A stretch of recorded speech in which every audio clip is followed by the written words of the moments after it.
I just wanted to take a few moments to give you some notes about what's going to happen this week. Again, the mantra, patience and flexibility. We all need to be patient. We all need to be flexible when it comes to our Christmas masses. We see that so many are coming back to Mass since the pandemic has kind of lightened up in the sense of restrictions, and that's wonderful. For those of you who are vulnerable or at risk, continue to use the dispensation.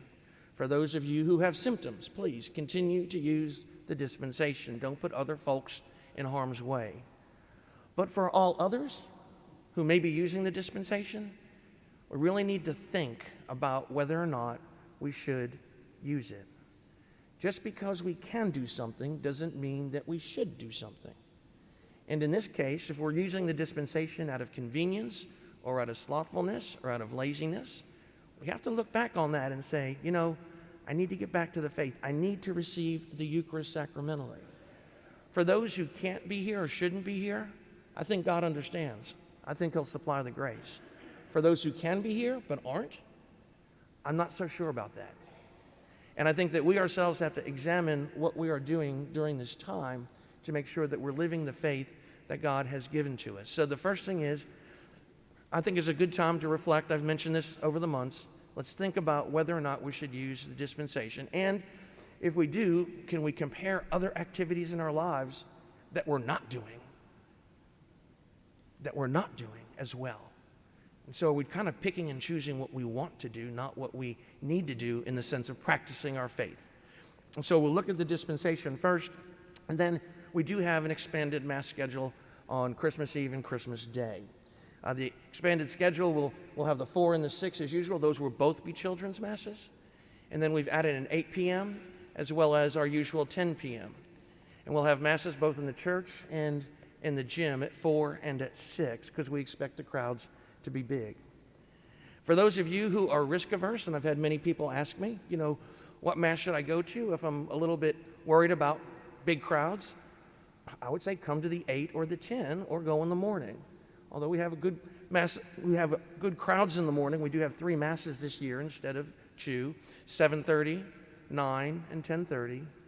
But come to a Mass that maybe does not have the big crowds. Be flexible about when you're going to come and attend. And so many of you, I hope, will be able to not only come, but will be able to maybe lighten up the 4 and the 6. If you have older children, I can stay up a little later before Santa comes, to maybe come to the 8, maybe come to the 10, maybe wait till the morning time so that we can kind of spread out the crowds over the course of the evening and the following morning. And I would hope that when you come as a family. That makes it so much easier for seating. We can seat everybody together, and it gives us maximum occupancy. So when you do come, think about making it a family Christmas, that everybody in the family come and that they are able to hopefully sit together, and then we will maximize our seating capacity. Our parking lot is almost finished. It will be ready to be used for Christmas. We will have attendants out there who are parking people because it probably will not be lined. And so I will ask everybody who comes, come early, and then when we have the attendant, KFCs have volunteered to be attendants, please follow their directions and park on the lot. We would hope that you will park on our lot and not in the neighborhoods around us. Remember, those folks are trying to celebrate Christmas as well. And the reason why we built the lot partially was because we wanted to make sure that we were good neighbors to those who live around us. So please park in the parking lot, and when it comes to the end, we do have permission to use the home bank parking lot, and there will be a security guard as well. And so as we think of coming, also be careful. The parking lot is not finished. We will have either some lights installed or temporary lights so we can all see well. And we hope that you will have the ability to come early, get settled, and then we'll have our Christmas liturgy.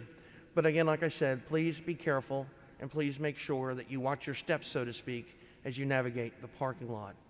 And I think the parking lot has turned out beautifully. I'd be a bit remiss if I didn't thank SPES, our elementary school, for their contribution to the lot. Our principal, Donna Lemaire, her wonderful staff, all of you families who have children there, you have been so patient in your flexibility and in your willingness to go through the hardship of picking up and dropping off over the last 4 months. And now we're seeing how wonderful it's going to be with the entranceway and all of the other things. So we want to make sure that you know that our hope is that it's fully functional for the school when they return on January the 4th. We also want to remember that we do have a project coming after the first of the year. We're going to look at what we're going to do with the old church. We would like to make it into a ministries building. And so we're going to make that decision with the Finance Council as well as the Parish Council about whether or not we can move forward. A big part of that is whether we can financially handle it. And I mentioned this a few months ago. So if you could, I mentioned this in the bulletin a few weeks back, put St. Pius on your Christmas list. It would be very nice. Some people have already stepped forward and helped out greatly.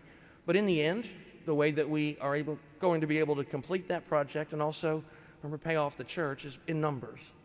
Every gift counts. Every gift is appreciated. And everyone, when they're added up together, does a lot. And so I'm looking forward to this week. I'm looking forward to seeing all of you. But I do know that some people will be traveling and they will be out of town. So this might be my last chance to tell you, I hope you have a Merry Christmas.